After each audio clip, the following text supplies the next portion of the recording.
Are you growing weary of waiting for the price of silver to reach the heights that you know it should achieve? You love $50 silver. You love $75 silver even more. But what's going on right now that will drive the price of silver in the coming months, quarters, and years? We may not need to wait that much longer. And in particular, we want to focus in on one factor alone.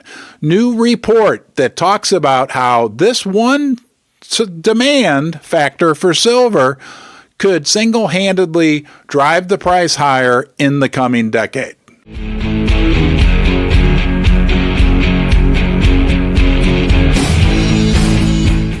Investing in silver and gold can be difficult at times. I want you to know you always have a refuge here in the basement with me, where we can have some camaraderie and support for one another as we navigate these choppy waters. I'll put out a new video every day, something valuable about silver and gold. It would be my honor if you join me. Please subscribe to the channel and give the video a thumbs up.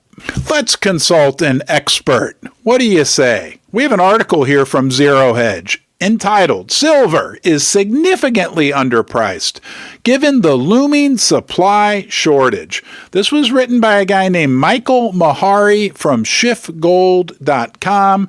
He states, given the current macroeconomic environment and the supply-demand dynamics, silver is significantly undervalued at $24 or $25 an ounce. We agree with him so far. He says the bullish case for silver in the mainstream typically revolves around inflation, and there are certainly reasons to think inflation is stickier. Look, guys, let's talk about that. I am a firm believer that inflation is here to stay. I don't believe the Federal Reserve when they talk about wanting to fight inflation, and there's one key reason why that we know mathematically is a fact. The only way that the U.S. government can survive is by inflating away the national debt. Trust me, I have a degree in accounting. I understand interest. I understand math, and the basic math, and I'm sure you understand it as well, is that the only way we can get out of this debt hole that we're in is by inflating it away. So the Fed, even though they're putting on a good show, why would we ever believe the Fed, right? The reality is they don't really want to control inflation. And the only option is to inflate it away, and that is supportive for silver. But that's not the big factor that's going to drive silver as we come into the coming decade, because that's solar. And we have some new information in this article that we need to pay attention to. He says, in fact, the growing demand for silver in the solar power industry will likely put a significant squeeze on supply in the coming years. And the current price of silver does not reflect the likely shortages. Pardon the pun, the reflect part. Recent news, just read last night, China has agreed to help out South Africa by building a massive solar farm. Solar is exploding, but like I said, there's some new info we need to cover that's in this article. He says we're already seeing a squeeze on the supply of silver.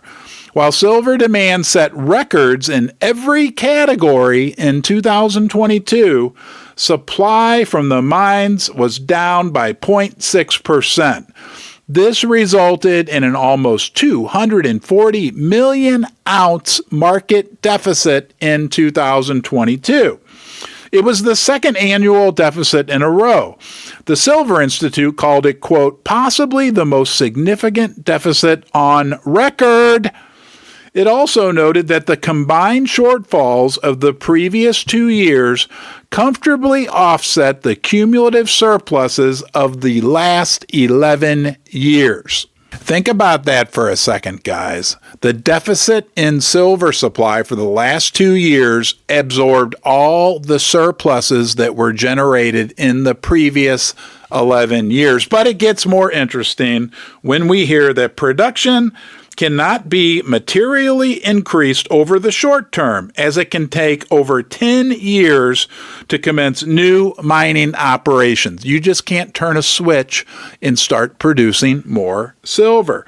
Therefore, increased silver prices will not lead to increased mine production for a long, long time. That means when that price explodes and everybody says, oh, we need to build a silver mine, we need to build a silver mine, it's going to take 10 years before those people saying, we need to build a silver mine, we need to build a silver mine, can actually provide any silver to the market. The International Energy Association tells us that in 2023, this is interesting, investment in the solar power industry will exceed the amount of money flowing into oil production. So for the first time, there'll be more money going into the solar industry than oil production. And who uses a lot of silver? The solar industry. Now, you've got people that say, oh yeah, but the new solar panels don't use as much silver as they did in the past. True, but there's two key points to remember about that. Number one, we have more and more and more of a volume of solar panels being built. So there's still more and more silver overall being demanded. And super interesting that the next generation of solar panels being developed, being put into production right now, will actually use more silver. The trend is going back toward solar panels using more silver. Because according to a research paper by scientists at the University of South Wales, solar manufacturers will likely require over 20% of the current annual silver supply by 2027. And by 2050, solar panel production will use approximately only 85 to 98% of the world global silver reserves.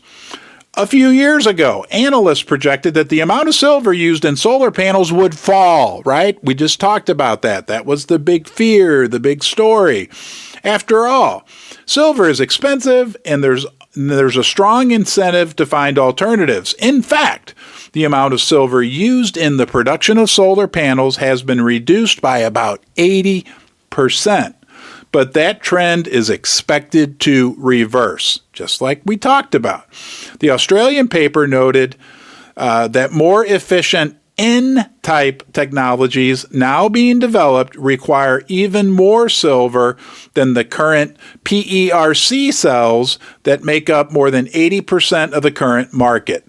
TOPCon and SHJ panels require 30 to 80% more silver than the older technology. But then the naysayers will tell us that when we have a big recession, the demand for silver will go down.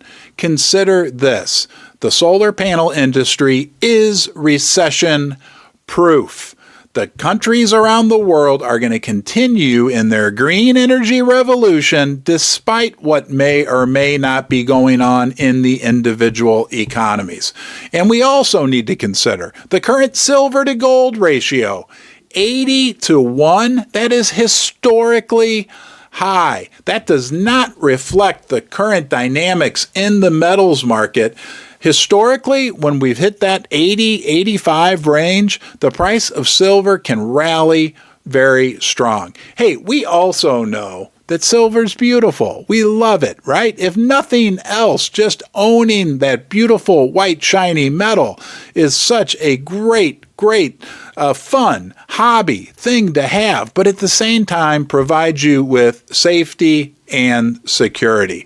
And the numbers of us are growing. We didn't even touch on investor demand, which continues to go up throughout the world, right? There's bumps in the road. There's ups and downs, no doubt about it.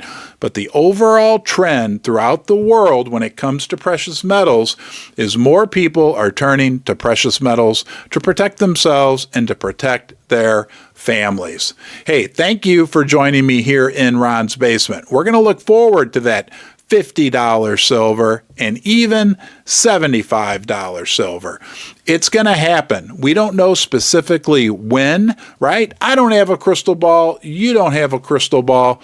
But as we look at the big picture, we can remain optimistic about the future of silver.